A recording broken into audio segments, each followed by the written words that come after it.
Assalamualaikum warahmatullahi wabarakatuh. Karomah dan keistimewaan Syekhona Khalil Bangkalan sudah tidak diragukan lagi oleh masyarakat Indonesia maupun penjajah. Syekh Khalil dididik ilmu agama secara ketat sejak masih muda oleh ayahnya Kiai Haji Abdul Latif dengan harapan kelak anaknya bisa menjadi pemimpin umat. Maka tidak heran karena hausnya akan ilmu, Syekh Khalil di masa muda sudah hafal Nazm Alfiyah Ibnu Malik, hafal Al-Quran 30 juz dan qiraah sab'ah. Beliau juga terkenal sebagai ahli ilmu nahwu dan fikih. Masa mudanya juga beliau gunakan untuk nyantri ke berbagai ulama di tanah Jawa dan Makkah Al-Mukarramah. Semasa nyantri, Syekh Khalil juga ahli tirakat atau riyadhah, prihatin dan gemar berpuasa. Bahkan tak tanggung-tanggung, untuk biaya nyantri beliau rela menjadi buruh dan sering makan kulit semangka. Karena kealiman kedalaman ilmu, ketakwaan beliau kepada Allah Subhanahu wa taala dan gemar tirakat atau riyadhah, maka Allah Subhanahu wa taala memberikan banyak sekali karomah dan keistimewaan kepada Syekhona Khalil, serta menjadikan beliau ulama karismatik yang sakti dan terkenal hingga saat ini. Berikut adalah 12 karomah luar biasa Syekh Khalil Bangkalan. Lalu seperti apa kisahnya? Tonton video ini sampai selesai.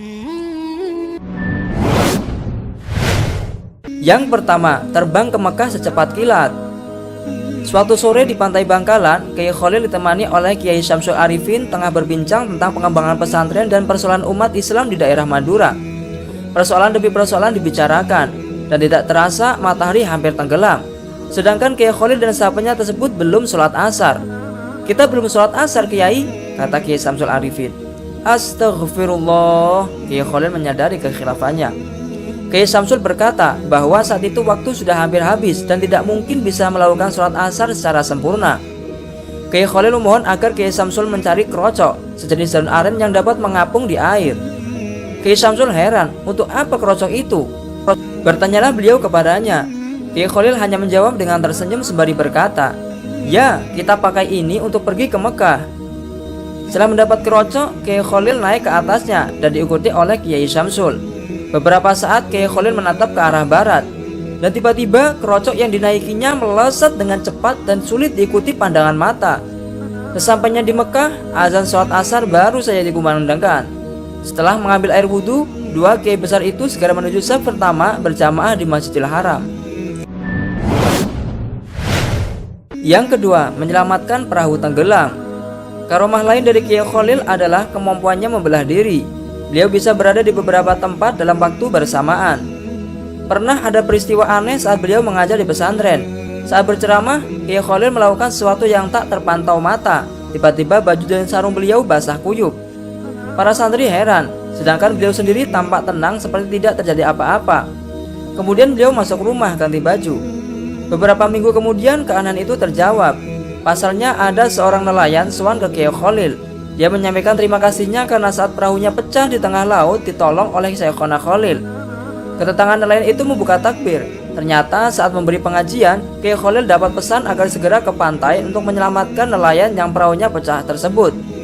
Dengan karomah yang dimiliki, dalam sekejap beliau bisa sampai ke laut dan membantu si nelayan itu. Yang ketiga, pencuri timun tidak bisa duduk.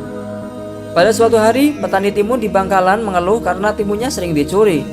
Akhirnya para petani bermusyawarah dan sowan ke Mbah Khalil. Sampainya di rumah Mbah Khalil, salah satu petani menceritakan kejadian timun dicuri dan meminta Kiai Khalil untuk mencarikan solusi penangkalnya. Kebetulan ngaji beliau sampai pada kalimat koma zaidun, salah satu contoh pelajaran nahwu yang artinya Zaid berdiri. Lalu serta-merta Mbah Khalil berbicara sambil menunjuk lafal koma zaidun. "Ya, karena pengajian ini sampai koma zaitun, ya koma zaitun ini saja sebagai penangkalnya," seru Kiai Khalil.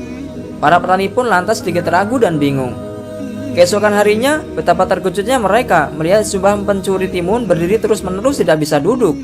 Maling itu tetap berdiri dengan muka pucat pasi karena ditonton banyak warga. Andaikan zaman sekarang, mungkin maling itu akan difoto dan diupload di Facebook ya. Akhirnya setelah para maling ini disembuhkan Mbah Khalil, mereka bertaubat dan berjanji tidak mencuri lagi. Yang keempat, pengemis ingusan membawa anjing. Suatu hari saat Syekh Khalil sedang menemui tamunya sembari meminum kopi, ketika sedang asyik mengobrol itu, tiba-tiba datang seorang gembel dengan pakaian lusuh sambil menuntun seekor anjing masuk ke ruangan. Tanpa salam, tanpa bicara, dan tanpa izin, tiba-tiba si pengemis ini menyeruput kopi milik Mbah Khalil hingga tinggal ampasnya. Terlihat juga ingus yang keluar dari hidung pengemis tak diundang ini.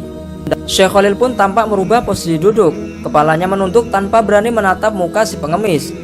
Justru beberapa tamunya bangkit bermaksud mengusir orang aneh ini, tapi segera dicegah oleh Mbah Khalil dengan isyarat tangannya. Selepas gelandangan itu pergi, Mbah Khalil membuka suara. Siapa yang mau minum kopi bekas tamuku tadi? Tentu saja tak seorang pun yang mau, karena kopi itu bekas diminum seorang pengemis dengan ingus menempel di bawah hidung. Baiklah, kalau begitu, biar saya saja yang menghabiskannya, kata Mbah Khalil sambil meminum sisa kopi di cangkir. Semua tamu semakin terheran-heran. Belum habis rasa penasaran para tamu, kemudian Mbah Khalil menyambung kata lagi. Tahukah sampean semua siapa tamu tadi? Dia adalah Nabi Khidir. Beliau habis mengunjungi sahabatnya seorang wali di Yaman dan Sudan. Kemudian melanjutkannya perjalanan ke sini untuk menemui sahabat-sahabatnya para waliullah di tanah Jawa. Kontan kemudian para tamu berebut sisa kopi yang tinggal cangkirnya itu. Bahkan ada yang berebut untuk mencuci cangkirnya sekedar untuk ngalah berkah dari kesalihan Nabi Khidir alaihissalam. Mbah Khalil pun terkekeh dengan tingkah para tamunya ini. Ya, kebanyakan kita hanya melihat kulitnya saja tanpa bisa melihat hati, karena mata kita sudah tertutup oleh gemerlap dunia.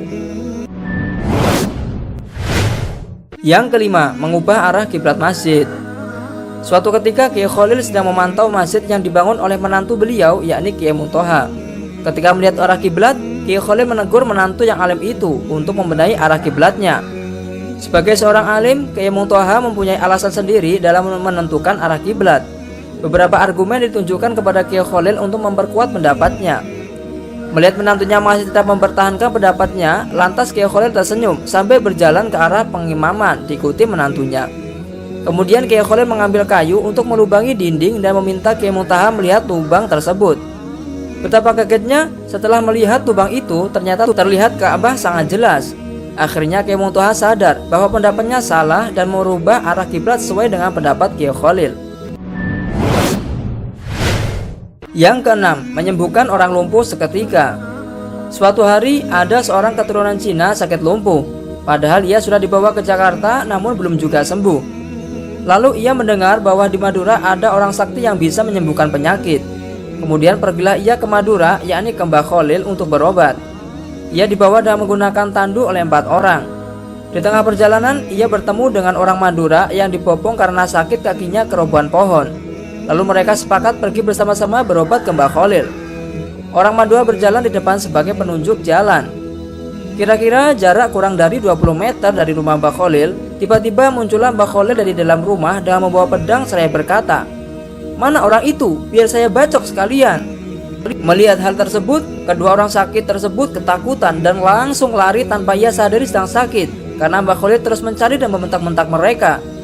Akhirnya tanpa disadari mereka sembuh. Setelah Mbah Khalil wafat, kedua orang tersebut sering ziarah ke makam beliau. Yang ketujuh, Kiai Khalil dipenjara oleh penjajah. Masa hidup Kiai Khalil tidak luput dari gejolak perlawanan terhadap penjajah. Kiai Khalil mempersiapkan murid-muridnya untuk menjadi pemimpin yang berilmu, berwawasan, dan tangguh. Ia tak segan-segan untuk memberi subuk mengisi kekuatan batin tenaga dalam kepada para pejuang. Kiai Khalil pun tidak keberatan pesantrennya dijadikan tempat persembunyian. Ketika pihak penjajah mengetahuinya, Kiai Khalil ditangkap dengan harapan para pejuang menyerahkan diri. Tetapi ditangkapnya Kiai Khalil malah membuat pusing pihak Belanda, karena ada kejadian-kejadian yang tidak bisa mereka mengerti, seperti tidak bisa dikuncinya pintu penjara, sehingga mereka harus berjaga penuh supaya para tahanan tidak melarikan diri. Di hari-hari selanjutnya, ribuan orang datang ingin menjenguk dan memberi makan kepada Kiai Khalil. Bahkan banyak yang meminta untuk ditahan bersamanya. Kejadian tersebut menjadikan pihak Belanda dan sekutunya merelakan Kiai Khalil untuk dibebaskan saja. Yang kedelapan, semalam menghafal nazum kitab Al-Ngimriti, Asyimuni, dan Alfiyah Ibnu Malik. Ketika Kiai Khalil masih muda, dia mendengar bahwa di Pasuruan ada seorang kiai yang sangat sakti mandraguna, namanya Abu Darin. Khalil muda ingin sekali belajar kepada Abu Darin. Namun apa daya, sampainya Khalil muda di desa Wilungan, Pasuruan, ternyata Kiai Abu Darin sudah wafat. Dia meninggal hanya beberapa hari sebelum kedatangan Khalil muda. Habislah harapannya untuk mewujudkan cita-citanya berguru kepada kiai yang mempunyai ilmu tinggi tersebut. Pada hari berikutnya, Khalil bertakziah ke makam Kiai Abu Darin dan membaca Al-Quran hingga 40 hari. Dan pada hari ke-41, ketika Khalil tengah ketiduran di makam, Kiai Abu Darin hadir dalam mimpinya. Dalam kesempatannya itu, almarhum mengatakan kepada Khalil, "Niatmu untuk belajar sungguh terpuji. Telah aku ajarkan kepadamu beberapa ilmu, maka peliharalah." Khalil lalu terbangun, dan serta-merta dia sudah hafal kandungan kitab Al-Imriti, Asyimuni, dan Alfiyah, kitab utama pesantren itu. Yang ke-9, mengambil kepiting dan rajungan di laut saat Basul Masail di Makkah. Para ulama Makkah berkumpul di Masjidil Haram untuk berdiskusi membahas masalah dan hukum Islam yang sedang terjadi di Makkah. Sebuah masalah dapat diselesaikan kecuali mengenai halal haramnya kepiting dan rajungan, karena terjadi banyak pendapat dan tidak menemukan solusinya. Kiai Khalil duduk berada di antara peserta lainnya. Melihat permasalahan tersebut belum menemukan solusi, Kiai Khalil meminta izin untuk menawarkan solusi. Akhirnya Kiai Khalil dipersilahkan ke depan oleh pemimpin diskusi untuk menjelaskannya. Saudara-saudara sekalian, ketidaksepahaman dalam menentukan hukum kepiting dan rajungan ini disebabkan karena kita belum pernah melihat bentuk aslinya, ujar Kiai Khalil. Kepiting itu seperti ini, ucap Kiai Khalil sambil memegang dan menunjukkan kepiting yang masih basah. Sedangkan rajungan itu seperti ini, lanjut beliau, seakan beliau baru saja mengambil dari laut. Semua hadirin merasa terpana dan suasana menjadi gaduh. Mereka saling bertanya, dari mana Kiai Khalil mendapatkan kedua hewan tersebut dalam sekejap saja. Setelah kejadian tersebut, akhirnya para ulama menemukan solusi dan Kiai Khalil disegani para ulama Masjidil Haram. Yang ke-10, melihat berkah di kepala Kiai Imam Masjid. Kiai Khalil muda dan bersatu sebagai santri, beliau melaksanakan sholat Jumat di pesantren yang beliau tempati. Tiba-tiba saat akan melaksanakan takbiratul ihram, Kiai Khalil muda tertawa sangat keras sehingga terdengar seluruh jamaah sholat Jumat. Kiai ditegur oleh teman-temannya tidak boleh tertawa, ditakutkan Kiai yang menjadi imam marah-marah. Namun beliau masih saja terpingkal-pingkal. Dugaan teman-temannya tidak keliru. Setelah selesai sholat, sang Kiai menegur Kiai Khalil muda bahwa dalam sholat itu tidak boleh tertawa. Akhirnya Kiai Khalil muda menjawab, "Saya melihat berkat makanan yang dibungkus di kepala Kiai saat sholat berlangsung tadi," sambil tersenyum.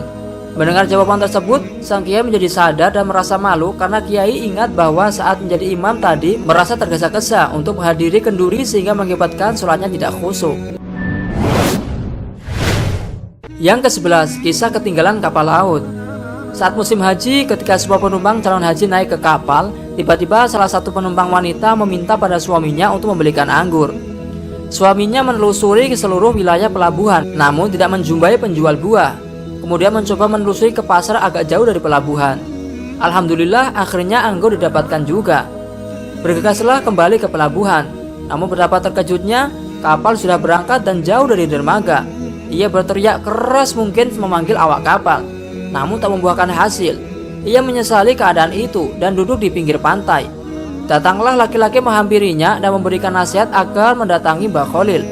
Ia bertanya-tanya, "Siapa Mbah Khalil? Lalu bisa menolong saya saat ini?" Lelaki ini yakin bahwa Mbah Khalil insya Allah bisa menolongmu. Lalu suami yang malang itu sowan dan menceritakan kejadian dari awal hingga datang ke Mbah Khalil. Dengan dada yang datar, Mbah Khalil menjawab, "Ini bukan urusan saya, ini urusan petugas pelabuhan." Suami malang itu pun kembali dengan tangan hampa. Saat sampai di pelabuhan, bertemu lagi dengan orang laki-laki tadi. Dan suami menjelaskan dengan nada putus asa bahwa ia disuruh ke petugas pelabuhan.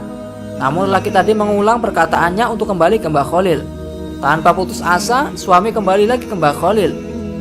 Baru setelah ketiga kalinya, Mbah Khalil berucap, "Baiklah kalau begitu, karena sampeyan ingin sekali saya bantu sampeyan." Lalu Mbah Khalil memberi syarat tidak boleh menceritakan apapun yang terjadi kepada orang lain termasuk istrinya, kecuali Mbah Khalil sudah meninggal. Suami menyanggupi syarat tersebut. Lantas Mbah Khalil memerintahkan untuk memegang buah anggur dan memejamkan mata. Setelah beberapa menit berlalu, dibuka matanya pelan-pelan. Betapa terkejutnya ia sudah berada di dalam kapal. Takjub heran bercampur jadi satu, seakan tak percayai apa yang dialaminya. Dikucek-kucek matanya, dicubit lengannya. Benar-benar kenyataan, bukannya mimpi. Dirinya sedang berada di kapal. Segera ia temui istrinya dan memberikan anggur pesanannya tadi. Yang ke-12, melindungi calon santrinya dari musibah. Pada kisah yang lain, Kiai Khalil berusaha melindungi calon santrinya dari musibah, padahal dia berada di Bangkalan. sementara si calon santri di tengah alas roban batang Pekalongan. Menurut cerita, si calon santri yang bernama Muhammad Amin, ia berangkat dari Kempek Cirebon bersama 5 orang temannya menuju Madura untuk berguru kepada Kiai Kholil. Mereka tidak membawa bekal apa-apa, kecuali beberapa lembar sarung, baju dan celana untuk tidur, golok serta titikan, alat pemantik api yang terbuat dari batu. Setelah berjalan kaki berhari-hari, menerobos hutan dan menyeberangi sungai, mereka sampai di tepi hutan roban di luar kota Batang Pekalongan. Hutan itu terkenal angker, sehingga tidak ada yang berani merambahnya. Banyak perampok yang berkeliaran di tepi hutan itu. Menjelang malam, tatkala 6 orang calon santri itu sedang mencari tempat untuk tidur, tiba-tiba muncul sosok laki-laki. Namun karena tampangnya biasa-biasa saja, mereka tidak menaruh curiga. Bahkan orang itu kemudian bertanya, apa mereka punya titikan, karena ia akan menyulut rokok. Namun setelah benda itu dipegangnya, ia mengatakan bahwa batu itu terlalu halus sehingga sulit dipakai untuk membuat api. Masih perlu dibikin kasar sedikit, kata orang itu sambil memasukkan batu tersebut ke mulutnya, lalu menggigitnya sehingga pecah menjadi 2. Terbelalalah mata 6 orang calon santri itu menyaksikan kekuatan mulut laki-laki itu. Mereka gemetar ketakutan. Serahkan barang-barang kalian, hadik orang itu. Amin yang paling berani di antara mereka menjawab, kalau barang-barang kami diambil, kami tidak bisa melanjutkan perjalanan ke Bangkalan. Dengan kata Bangkalan, orang itu tampak was-was. Mengapa kalian ke sana? Dia balik bertanya. Kami mau berguru kepada Mbah Kholil, jawab Amin. Tersentaklah laki-laki itu, seperti pemburu tergigit ular berbisa. Wajahnya pucat pasi, bibirnya menggigil. Jadi kalian mau nyantri ke sama Kiai Kholil? Betul, sahut 6 calon santri itu bersamaan. Mereka gembira karena merasa tidak akan dirampok. Tapi dugaan itu meleset. Kalau begitu, serahkan semua barangmu kepadaku, kata laki-laki itu. Kalian tidur saja di sini, dan aku akan menjaga kalian semalaman. Makin ketakutan saja para remaja itu. Mereka kemudian memang membaringkan badan, tapi mata tidak bisa diajak tidur semalaman. Mau seakan sudah dekat saja. Keesokan harinya, selepas mereka melaksanakan sholat subuh, lelaki itu mengajak mereka pergi. Ayo kita berangkat, ujarnya. Kemana? Tanya para calon santri itu. Akan kuantar kalian keluar dari hutan ini agar tidak diganggu oleh perampok lain, jawabnya tampak ramah. Dalam hati mereka bertanya-tanya, apa maunya orang ini? Namun sebelum pertanyaan itu terjawab, orang itu berkata, sebenarnya kalian akan aku rampok dan menjual kalian kepada onderneming untuk dijadikan kuli kontrak di luar Jawa. Tapi ilmu saya akan berbalik mencelakakan diri saya karena berani mengganggu para calon santri Kiai Kholil.